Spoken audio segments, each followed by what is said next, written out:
The first lesson of Unit 2 will be on Rabbinic Judaism of Salonika in the Greek Peninsula. As opposed to Ashkenazi Jewry, which has the rabbi, the Sfaradim have the Chacham, the wise man. So usually he does have rabbinic ordination and is connected or learned in a yeshiva.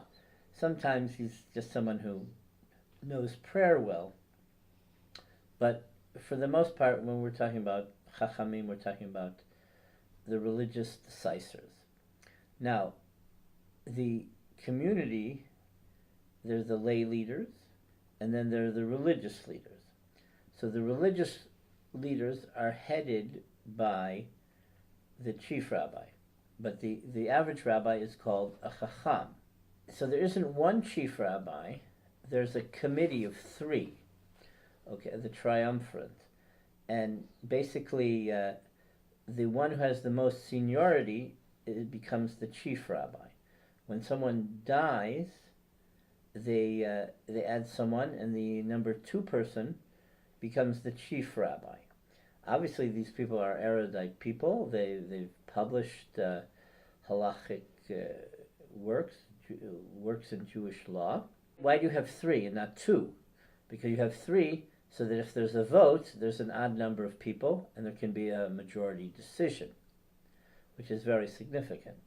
And the decision, the halachic decision for the Sephardic community of the Sephardic world is not left to one person per se, but it's a group effort, and that has significance. So this structure of the triumvirate also was replicated in other Sephardic communities. It wasn't totally unique to Salonika, but it was the most pronounced amongst Salonican Sephardic Jewry.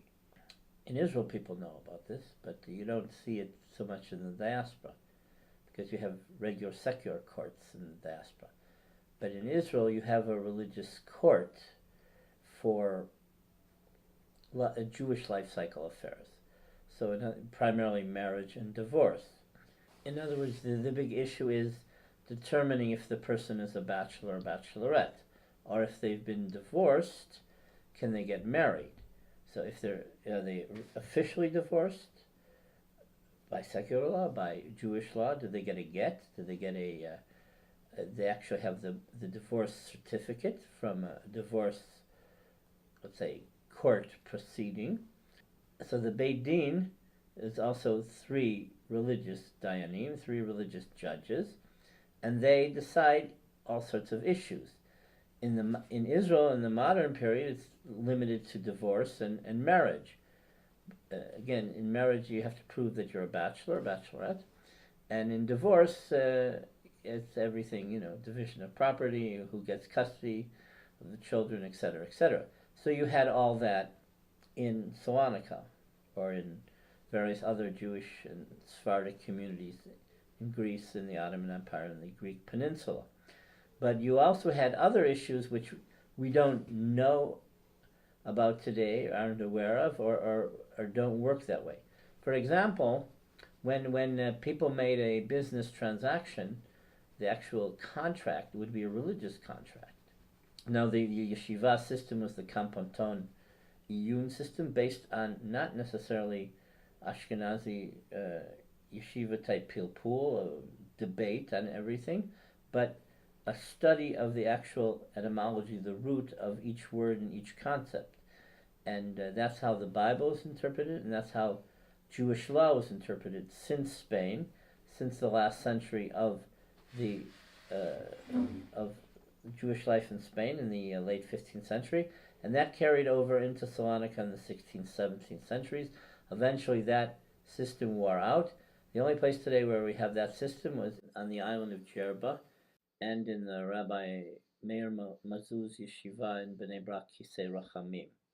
There are other topics that are different amongst the Sephardic community, like Salonika, as opposed to Ashkenazi customs and terms. For example, the Sephardim have rabbinic responsa, just like the Ashkenazim. Oh, in Salonika, you had many rabbinic responsa.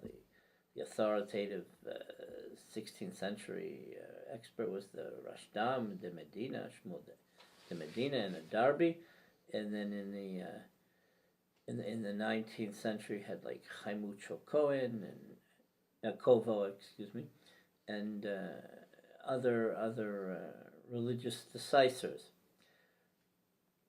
Now, what is a shtar? A shtar is an official document.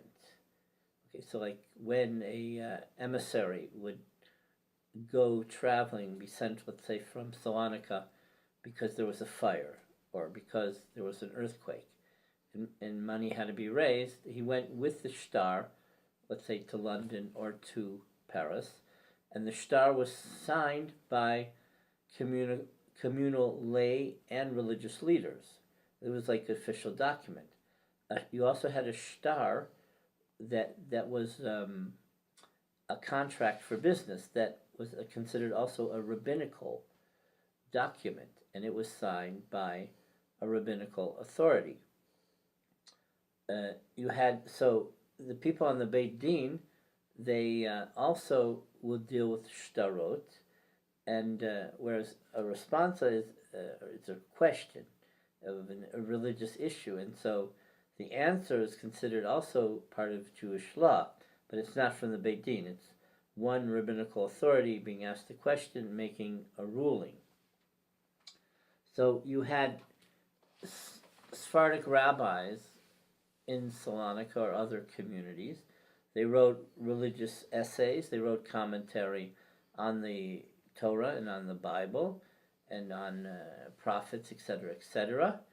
You even had Abravanel, who was in Corfu after the Spanish expulsion for a very short time, and he wrote an essay on one of the books of prophets. Just like Ashkenazim, when a couple was engaged, you had Tnaim. That isn't different. The wording might have been different, though. What you had in Sephardic tradition was the aricha, the dowry evaluation, and it was usually by an expert of 3 rabbis or appraisers, and it was a religious ceremony. It had a religious law element to the whole process. A Beit Din in America, you don't go to a religious Beit Din before getting married. In Israel, you do, though, and in the Sephardic world, you do. You do, and you did. So, for example, to prove your bachelorhood, you go to a religious Beit Din of 3, and it's like a trial. And or if you're divorced, the divorce has to be official. By Jewish law, you need the Jewish get, the Jewish writ, that it's a religious document. And so, for example, the Beit Din would notice that a Kohen is divorced, and he can't, by Jewish law, he can't get married. Or if someone was a mamzer, a bastard, then the Beit Din would rule them out, or they would find a creative solution. Usually, they would say that they would find a way to show that the marriage of the mother actually didn't exist or wasn't legal. Something that occupied the Sephardic rabbis a lot was what was called levirate marriage. So if a woman's husband died and she didn't have children, the brother-in-law of the brother of the husband is obligated to marry her and provide to make children with her. But if she didn't want him, that situation is called yivum. If she didn't want him, and then she had to have a ceremony called chalitza, and the woman would hit the man with a shoe 3 times, but it's a whole process. But there are religious debates on yivum and chalitza, which in the Sephardic world were different than in the Ashkenazi world. What you had in Sephardic communal tradition was just like the Ashkenazim, you had circumcision. But amongst the Sephardim, you had the circumciser's books.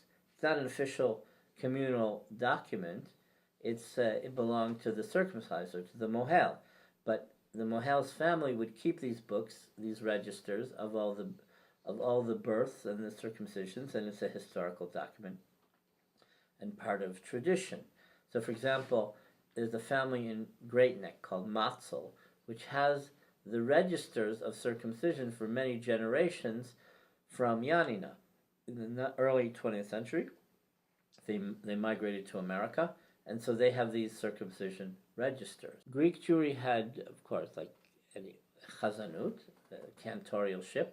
What's different in Salonika, you have, as other parts of the Ottoman Empire, the music was influenced by Muslim religious liturgical music in terms of the scales, they're called maqams, but also sometimes chazanim and rabbis took tunes from Greek Orthodox priests and monks in Salonika, so that was an additional influence. So you had Sephardic prayer books, which were in Rashi-like typeset, and in Hebrew, intertwined. You had what we'll call machzorim.